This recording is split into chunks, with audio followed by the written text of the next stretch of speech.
everyone, Steven here from Radolescence, and welcome back to another video, guys. Thank you so much for tuning in.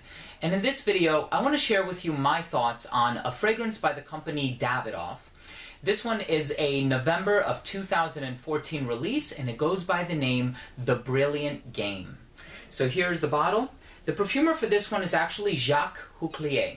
Jacques Huclier has done a lot of fragrances for Thierry Mugler. He has done Angel Men, the original. He has done Pure Mold, Pure Havane, Pure Shot, now called Pure Energy. So he's a really reputable perfumer, and he has a lot of experience making sweet scents.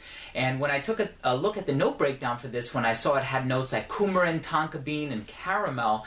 I thought to myself, wow, this might actually bear some resemblance to the original Angel Men. And I'll let you know what I think about that in just a little bit. Now, this is the most recent flanker. Came out in 2014. The original came out back in 2012. A year after that, they released an intense version. So this one follows the original by 2 years, but it was released a year ago from the date that I'm shooting this video. It's classified as an Oriental Woody, and let's start off by taking a look at the presentation. Now, the presentation for this one is similar to the original with the exception of the gold facet. So you have a little bit of gold, a little bit of silver, predominantly black color. You have the UPC and the serial number down at the bottom, some more information at the back, nothing going on at the top, and that's pretty much it as far as the box goes. Now, the bottle is supposed to resemble poker chips. I think this one is really nice, actually. Again, same motif, same design on the bottle, name written at the top, cap comes off, it does click into place. Distribution is not too wide, but not too narrow. And that was it for The Brilliant Game by Davidoff. One of my subscribers, Gilbert, writes, "It's a bit sweeter than the original. I prefer this one over the original." Another one of my subscribers, King, writes, "It's sweeter than the original and opens with Americano cocktail. Amazing tonka dry down. It reminds me of sweet scents like Polo Red and 1 Million, and I love both of those scents. With the price, you'll never go wrong." So what I get from this scent, as far as the smell is concerned, is it opens up with a prominent sweetness. Now we have coumarin and tonka bean, which are essentially the same thing. Coumarin comes from tonka bean, so I definitely get that nutty, sweet, vanillic sweetness from it. And I think for that reason, it reminds me of fragrances like Versace Eros and Mandarina Duck Black, but also Polo Red. I think Polo Red is probably the closest comparison that we can make. Now, it has other notes listed like red berries and vermouth and Campari. And I get a little bit of a citrusy quality, not too much of a boozy quality, I have to admit. I think the original had more of a boozy quality because of the note of juniper berry, which kind of gives it this astringent yet spicy feel to the composition.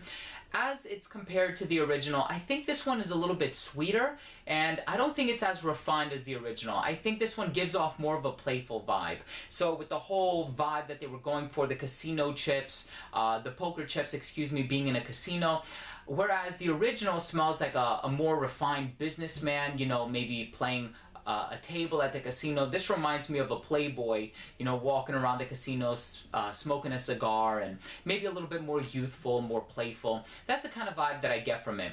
Now, in regard to the caramel note, and the perfumer, who is Jacques Huclier, this bears no comparison to Angel Men by Thierry Mugler. And I guess that's something that left me a little bit disappointed, yet satisfied at the same time, because I didn't want a clone of Angel Men, and this is definitely different. But whereas I do get the caramel note, I don't think it's as strong as the tonka bean note. Now, I do get a combination of the two, but I think the tonka bean note is really dominant in this scent and is the star player and steals the spotlight.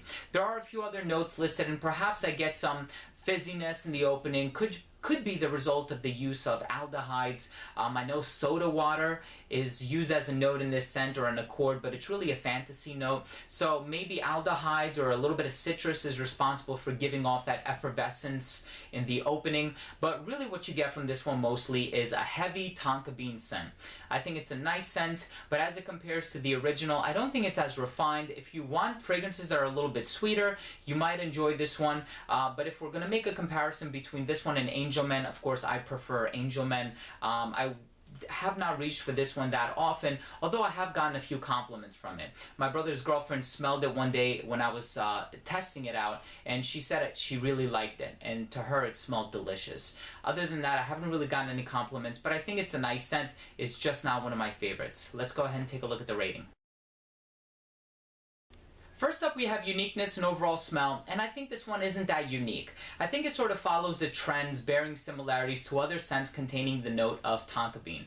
As far as longevity, it's okay for Eau de Toilette. I get about 7 to 8 hours, which is a little bit above average, but it's not excellent.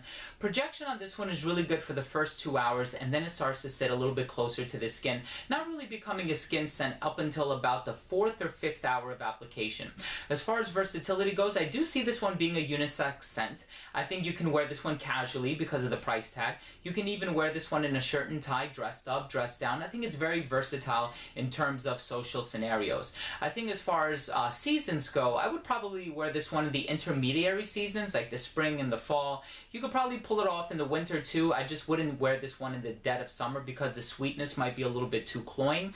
And as far as age range is concerned, I would say anywhere from a high school student up to somebody in their 40s and 50s, just because it has that sweetness and that youthful appeal to it. Lastly, we have presentation. I actually like the presentation of this one a little bit better than the original. I do have the small bottle. I think it looks better the bigger it is. I like the gold accents on the bottle. I think the presentation on this one is really, really good. And if I were to give this fragrance an overall score, I would give it a 6 out of 10. Now, I think it's a nice fragrance, and I think if you're on a budget, you might actually enjoy this one. But as it compares to other tonka bean scents, it's far from being my favorite. I would certainly prefer Versace Eros over this, or even Oxford Blue by English Laundry. That's a really nice tonka bean scent too. In the niche realm, I prefer Fève Délicieuse by Christian Dior. So this one is really far from being my favorite, but it's a pleasant scent, and it may even garner you 1 or 2 compliments. So there you have it. Thank you so much for watching. That was my review of The Brilliant Game by Davidoff. If you own or have tried this scent, please let me know what you think. Leave a comment down below. And also, please don't forget to rate and subscribe for future videos. So once again, everyone, thank you for watching. This has been Steven with another video from Rattle Essence, and we'll see you very soon.